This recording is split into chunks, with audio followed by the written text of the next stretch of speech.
Gentlemen, welcome to the Be Man Podcast. I'm your host, Greg Denning. I wanted to just share the story and the lessons I learned from the opportunity I had. And really, honestly, it was a privilege, an opportunity, and I feel like a moral responsibility for all of us to serve and give back where we can. And I had the chance to go down to Cuba after Hurricane Ian.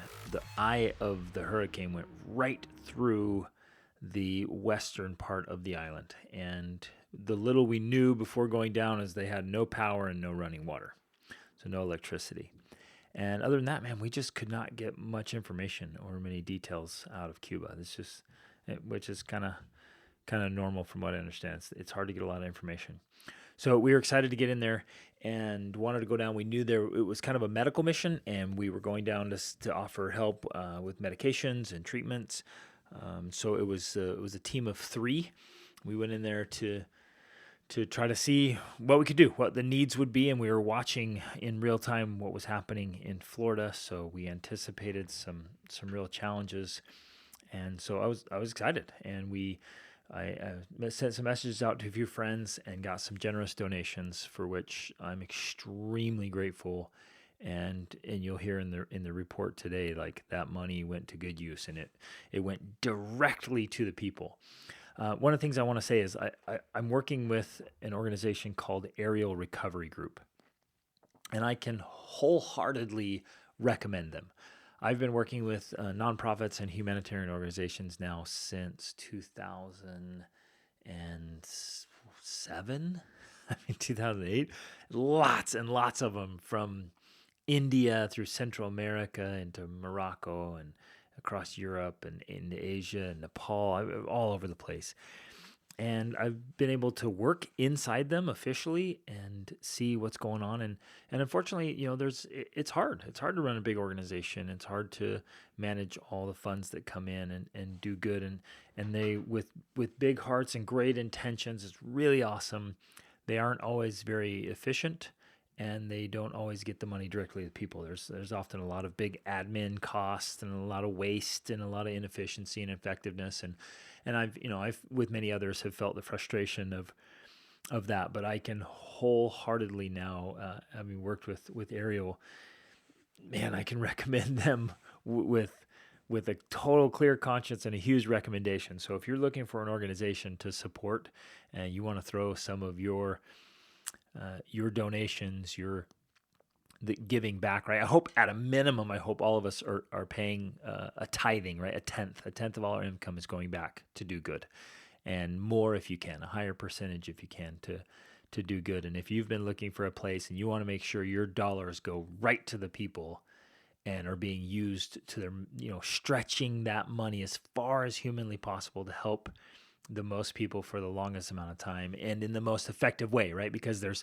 definitely a part where helping hurts and giving handouts is demoralizing, and that's not at all what they do. So, man, I couldn't be happier to be working more and more with this organization. And in fact, I'm going to a training again this weekend, next level, high level training, right? That's the other thing, is they bring in their volunteers and they say, look, if you're gonna volunteer with us, if you're gonna work with us, we're gonna train you. We're going to get you really skilled across the board so that you can be a greater asset and do greater good. So I'm going to another pretty hardcore training this weekend, and then another one hopefully soon, even internationally, right? Just awesome. So we went down there with team of 3, flew into Miami with generous donations, just filled duffel bags with medical supplies, tarps to cover roofs, because we knew that typically hurricanes just yank roofs off of homes.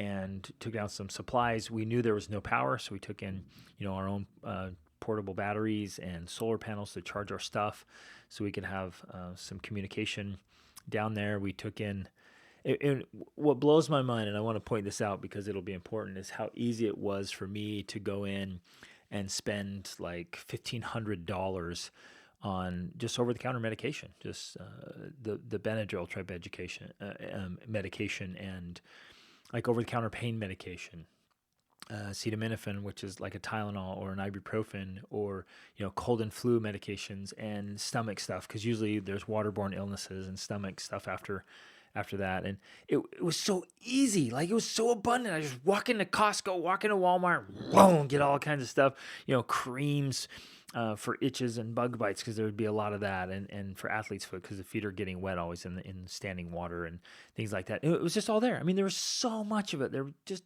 pallets and pallets of it, and I was able to just get so much to take down, which is amazing. Because when here in a minute in the story, you'll realize that that's not anywhere near a reality in Cuba.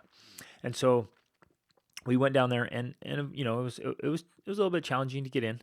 We had to get special letters and approvals, had to get the visa, and then we got to the airport. It was quite a task to get out of the airport. They were scrutinizing us thoroughly, and scrutinizing what we were bringing in thoroughly, and they were very, very thorough about it. It took us a good chunk of time to get out of there. And then once we got out, we got in this awesome, and it was, I just loved it, like all those old cars from the 50s. And it's pretty sad. The vast majority of the cars are from the 50s, and they're beautiful, right? You go down there and you just saw some absolutely stunning old cars. It's like the whole line is classic. But it's also because a lot of things just stopped in the 50s. They stopped progressing, and a lot of the old buildings are just crumbling. They were built in the 20s and 30s and 40s and 50s, and they're just crumbling. They don't keep them up, unfortunately. And there aren't a lot of new cars, and there's not a lot of new anything in there, which was pretty interesting. Now, I've been to almost 50 countries. I've been in some of the poorest places on the planet, and some of the toughest places on the planet, and some of the most remote places on the planet. But Cuba's different in so many ways, and life-changing for me. Again, just a total paradigm shift and a reality check. But that was kind of the first thing. You leave the airport, and like all these old cars, and then Russian cars, Russian vans for the ambulances, and then these kind of cool boxy Russian cars there, and then all these cars from the 50s, and they're still running great. And then all these little like variations they've made, the creativity. They take an old car and they turn it into some kind of Jeep looking thing, and they create whatever. And then there was horses and carts all around. And then we got out in the countryside. Almost every farmer had a pair of oxen pulling his plow. It was beautiful. So it really felt like you stepped into a time capsule. And I have to emphasize here, I literally have nothing but respect and admiration for the Cuban people. They were friendly, man, they're hardworking, and had a great attitude for what they're facing after the hurricane and what they're facing in their reality there in the country. And they are resilient and innovative and creative. And I was inspired, genuinely inspired by these great people. And so we start heading west from Havana, and it was miles and miles and miles of mangled power lines.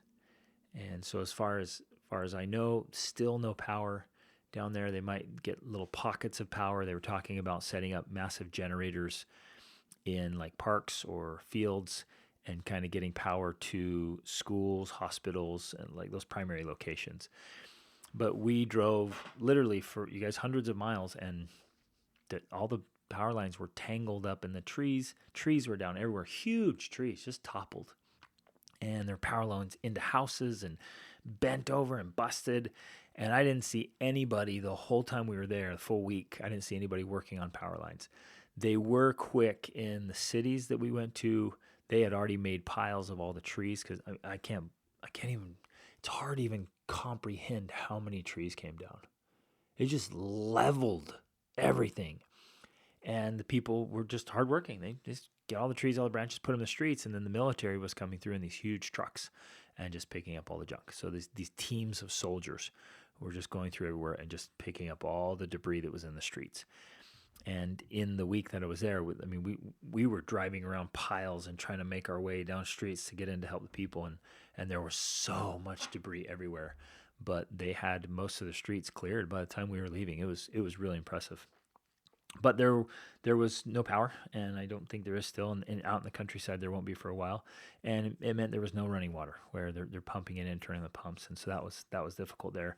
Luckily, we'd brought water filters, and so we were able to get access to some water and filter it. And we had our solar and our battery chargers, so we were able to keep our phones charged and our gear and equipment charged, and stay in comms. So we went in there, and we didn't know what to anticipate. We thought there might be a lot of casualties, maybe been a lot of deaths, a lot of injuries. And we get in there, we went to the clinics, and they said, no, no casualties at all. None. We're like, well, what about injuries? All the people that got hurt. And they're like, nope, there weren't any. I'm like, what in the world? I'm like, okay, what about waterborne illnesses and all these things? And they're like, well, there's an increase in dengue, but dengue was already happening, right, from mosquito-borne stuff. But like, we're monitoring the drinking water, like they're good. And we found out what had happened is, like, before the hurricane hit, they had everyone go to safe houses, either to community safe houses. They just went to these concrete homes, or off to family members who had fully concrete homes. And it was incredible. I mean, a lot of them lost their homes, and especially lost the roofs off their homes. But they all went to safe houses. It was amazing. Everybody did. And then it was after it was over, we went out and we were able to talk to them and hear their stories. I talked to a lot of different families and their stories and hear from them. And one gentleman, he was in his 80s. He told me this is the fourth one he's been through, he's lived through, and it was the worst one by far. And they were right in the eye of the storm. And so I think, somewhere around 130 mile an hour winds. And then they said for an hour and 20 minutes, it was just blue skies and perfectly calm inside the eye of the storm. And then it came again. Boom. One doctor we talked to said he saw huge rocks flying through the air. I mean, twice the size of a microwave, just flying through the air. He was peeking out and saw an entire roof yanked off a house and carried off into the mountains. And wherever we went, it had just mowed down their crops. So all the banana trees, of course, were toppled. All the avocado trees and palm trees were over. Coffee fields just leveled. Yucca fields. We helped this one farmer, and the yucca fields were just completely plowed over. And they lost a lot of food, which is a big deal here, as we'll hear in a minute. So it was fascinating to see that and drive all that distance and see the destruction of the trees and the crops and the homes. They do a lot of tobacco there, and all the tobacco sheds are just kind of these big, tall wooden structures. And every single one we saw was just toppled over, just demolished. And man, there was a lot of destruction, but the people were up and resilient and, cleaning up and going about their lives. It was amazing to see them, especially towards the end of the week. They were starting to gather again in the town square, and they were out trying to, if they had a few of them had little generators that they were running, and so they play a little music and have a light on, and which was really awesome. They were gathering anyone who had a vehicle, and not very few people own vehicles. The government, or the state, they call it, owns most of the vehicles. But whoever had vehicles or generators, it was just this community gathering. Hey, come over, charge your phones, charge whatever you need to, and gather around. I mean, just a real community support, and they're helping each other, which was absolutely incredible.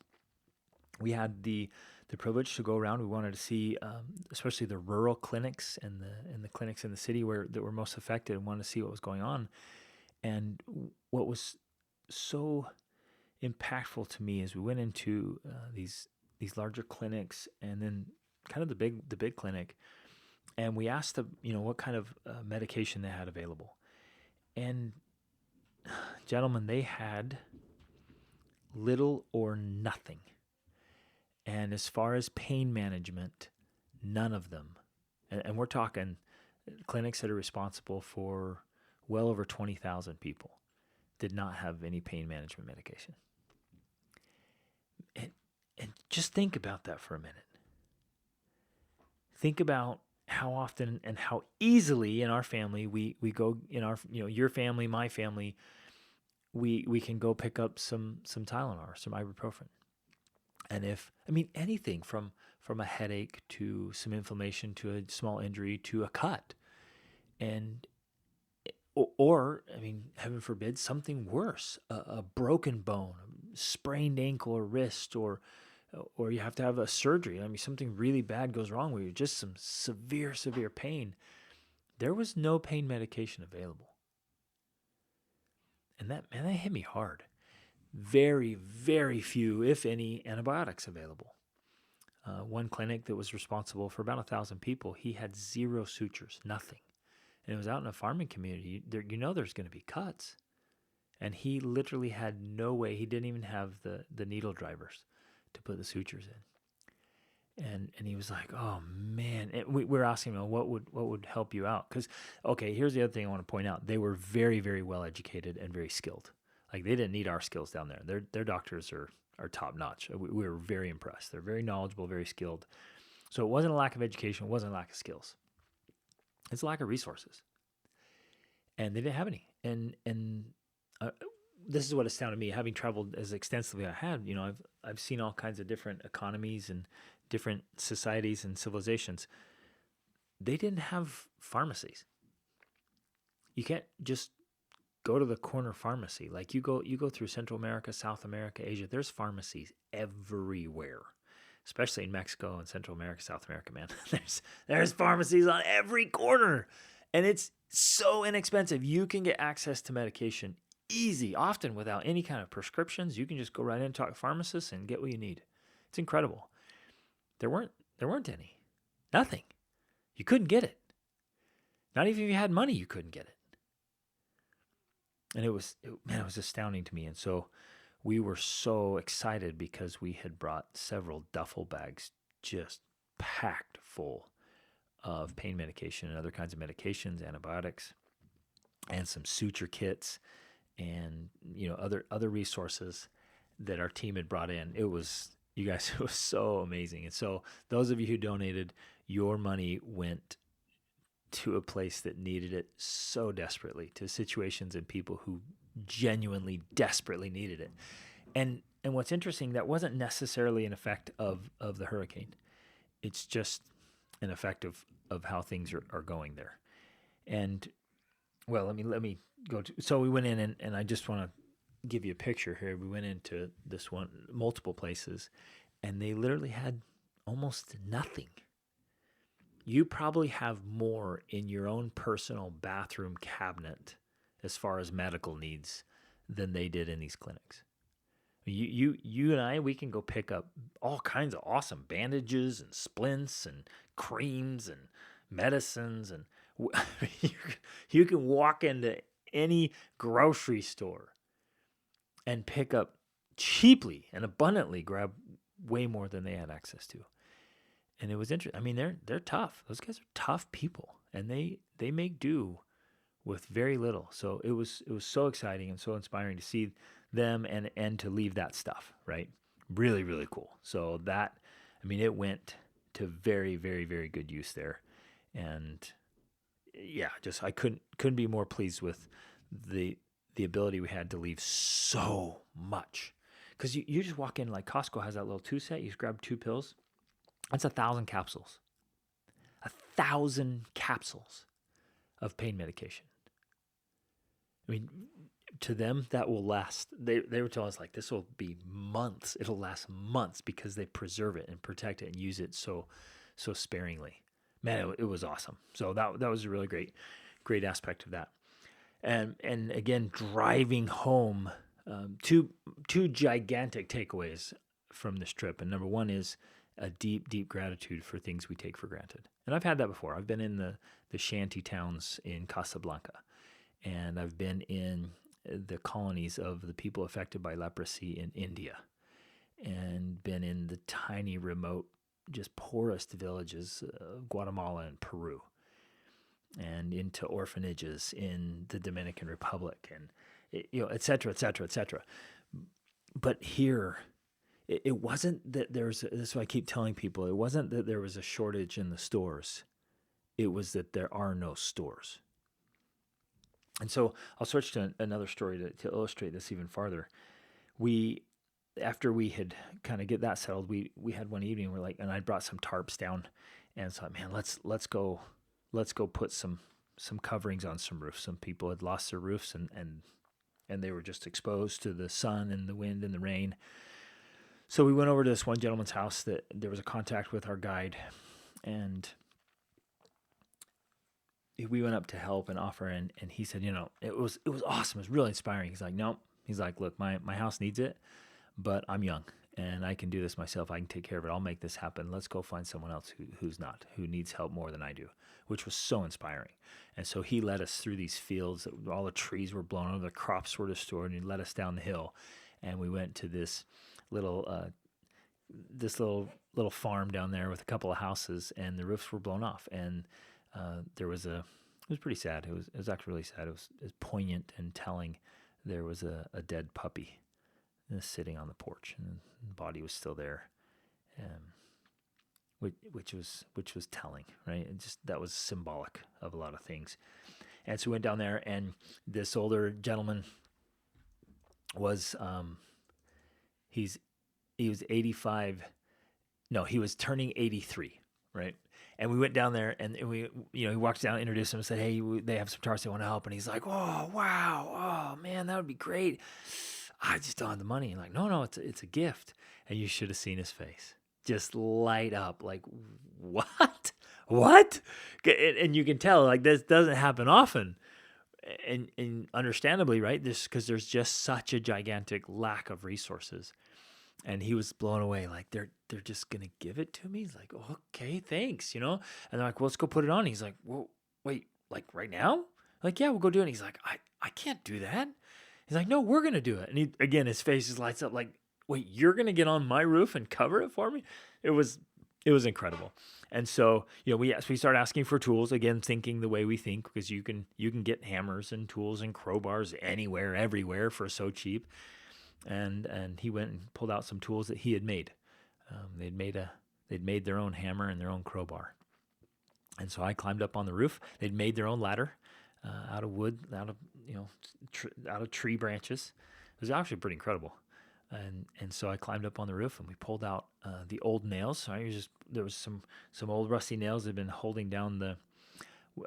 It's just the corrugated tin roofs. So I was pulling those out so we could put the tarps down. And then we got it all covered. The tarps fit perfectly, and it was just huge to see them just lit up and saying, "Oh," they were like, "Oh, we can sleep in here tonight again and get out of the sun and the rain and get in here." And all their stuff was just blown everywhere and just wet, and they lost a lot of stuff. Some of the houses we went in, the hurricane had just sucked their belongings, their furniture, the kids' toys, their clothing, just gone, just pulled it right out of there. So what was left was just scattered everywhere and just filthy and wet, and ruined their beds and their furniture and all their things. And so to be able to cover up what was left and help them, get straightened up, and some of the group just pulled out brooms and swept and cleaned everything up and started organizing. We were able to cover it up. Well, to hold the roofs down, we needed to nail down some boards over it to hold the tarps down. And so I said, I turned to him. I said, "Hey, where can we get some nails?" And I don't think I'll ever forget this look. He just looked at me and he's like, "There are no nails."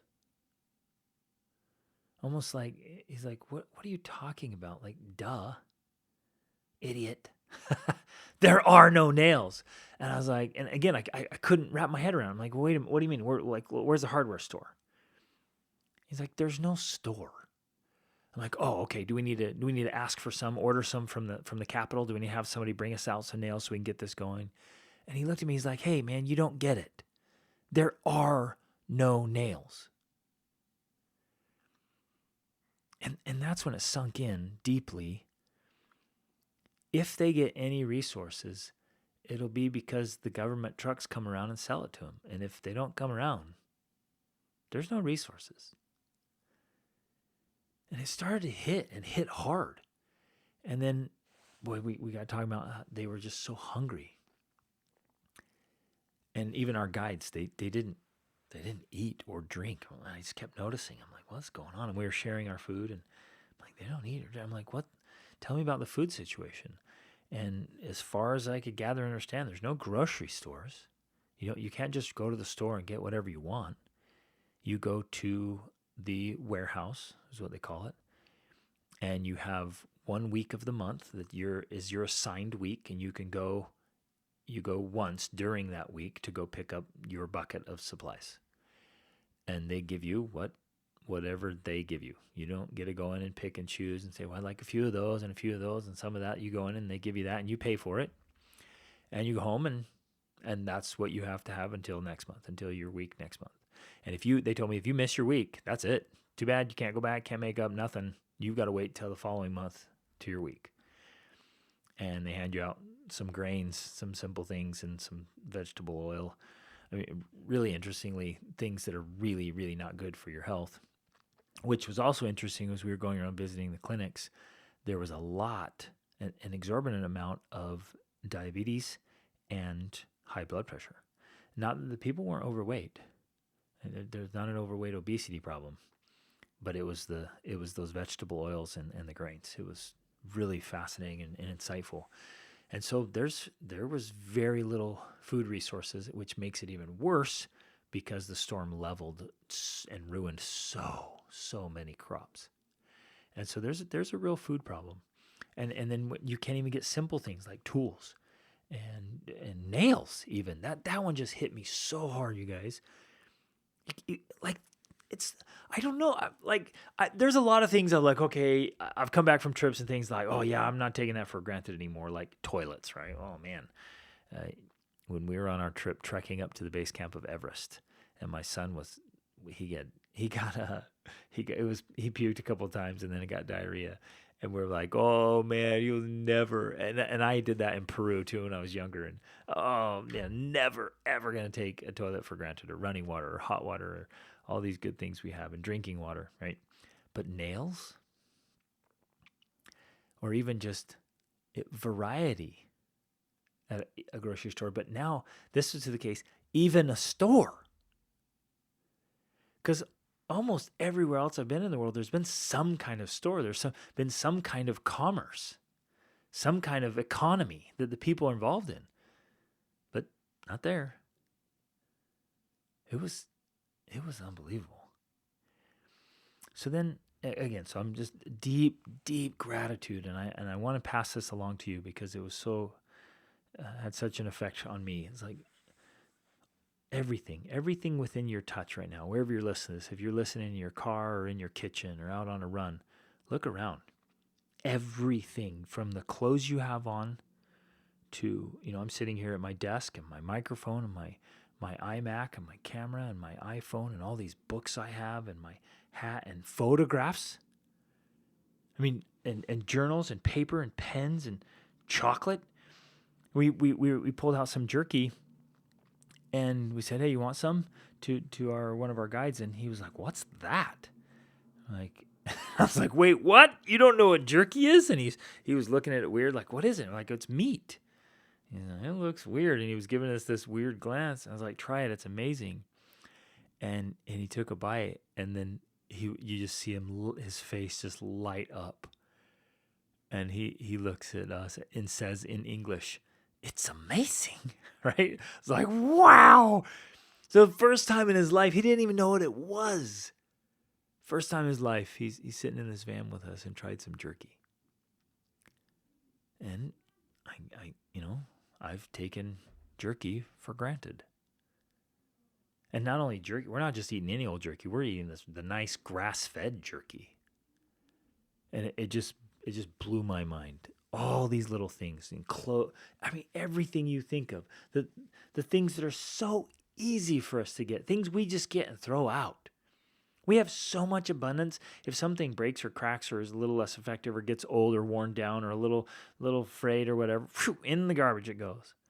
They don't have that luxury. They keep it and make it work and fix it up and make it last. It was inspiring and humbling. Very, very humbling. And so I started asking. I'm a very curious person and a sponge for learning and education and understanding. And so I was just asking all the questions I could ask and trying to understand every bit of it I could in a short time, and talking to everyone I could and trying to get as much information as I could. And I wanted to understand their economy and their jobs. And I found out university is free. It's included. Anyone who wants to go can. And the education is good. And then I started asking about careers and started asking, right when I got there, I started asking about, what do they earn? And if you have a college degree and a decent job, you make about $30 a month. $30 a month for the good jobs. And then I was trying to wrap my head around that. And then asking a lot about, who's the highest paid? What's the best career? Where's the money? How do we get the money in here? I'm just thinking, my entrepreneurial mind. I'm like, how do we get the money? How do we hustle? Who's got the best career? And they're like, well, I think it's the doctors. The doctors get paid the best. And I'm like, okay, great. How much do doctors make? They go to school for 8 or 12 years. How much do doctors make? And he said, $60 a month. Physicians, specialists even, surgeons, These doctors who are sharp and are serving, and we just found a genuine love and concern for the people. They really wanted to help the people they were serving. For all those years of study and sacrifice and service. And they have their clinics, they're accessible. They come and wake them up in the middle of the night. Anytime they catch them walking down the street, whatever, hey, doctor, help me with this, help me with that. $60 a month. And I was like, well, can't they earn more? What can they do to earn more? And they're like, they can't. And I'm like, well, can't you hustle? Can't you open a business? Can't you get stuff? He's like, well, yeah, you could, but where are you going to get supplies? Where are you going to get your materials? If you open a store, where are you going to get stuff to sell? You can't get it. Now they have a black market. They've set up a black market, kind of underground secret market. These guys are hustlers and innovators, man. It's awesome. So they have a black market, but everything is extremely expensive and kind of sneaky, right? They have to kind of sneak it in if they want to get anything else. There's not just an inflow of importations and other things going on. There's not a big flowing economy and commerce there. And I'm like, well, who's making any money? He's like, well, if people start making extra money, whether somebody from outside the country is sending money in, or they figure out some way to earn some extra money or something, he says they have this program every year. They go around and kind of they level down the rich people. Anyone who seems to be making extra money, like, hey, what's going on here? You seem to have more money to remodel your house and fix up your thing and buy more stuff. What's going on? And they go around and they level the playing field and bring you back down. And it's just, they don't progress. So as much, and it was beautiful, this one lady said, I was praising them, and she said, yeah, the Cubans are made of hardwood. And I was like, oh, that's so true. That's awesome. They really are. Just wonderful, resilient, tough people. But there were some other people also said, yeah, it's almost impossible to progress here. And so that was the second thing I came home with, gentlemen, and I want to pass along, that you and I, we have a moral obligation to rise and succeed simply because we can. If for no other reason, we have to rise and succeed. We have to win because we can. There are places in this world, and it's like 90 miles off our southern border, where no matter how much effort and how much education, how much hustle and how much ingenuity and creativity, you can't rise. You can't win. You can't really thrive. And so we have to. We have to because we can, right? Now, I'm sure there's a lot I don't understand. I was there for a week. I asked many questions I can. I met with a lot of people, but you'd have to live there to really understand it. We met a lady who, she created this documentary years ago because surfing was illegal for a very long time.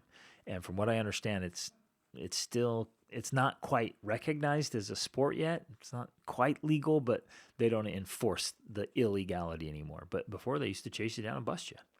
And the secret police are active. They followed us around. They were watching what we were doing.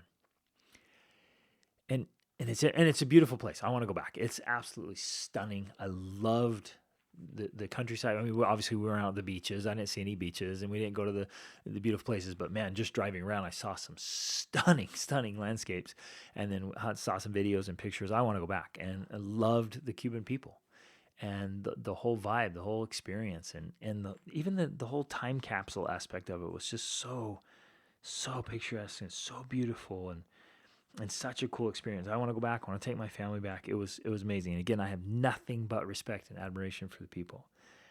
But it was a reality check, and it was a reminder to be deeply, deeply grateful for what we have, and to step up with that moral obligation we have to rise and succeed. We have to do our best, gentlemen. And we take things for granted, and we allow ourselves to be lazy and slack off and settle for less and acquiesce when you think, man, some of the people are working so hard and so diligently, doing everything they can just to survive. What would they do with our opportunities? What would they do with our privileges? Somebody who has so few opportunities, what would they do if given a chance to step into our shoes and have access to almost unlimited, almost infinite opportunities that you and I have. And how often are we squandering those? Because our lives are so easy and so comfortable and so abundant. So there was a lot to learn, a lot to think about, and I hope you'll rise, and I hope you'll be extremely generous, and I hope you'll develop your skill set and your knowledge and your resources so that you have more than enough to give of yourself, to give of your time, to give of your money and resources, your talents and skills and abilities. I hope you'll look for opportunities to serve and make a difference and lift those right around you in your neighborhood and abroad. And if you don't go yourself, at least fund and support those organizations who do, are taking those resources in and getting on the ground. I fully plan on doing this for the foreseeable future.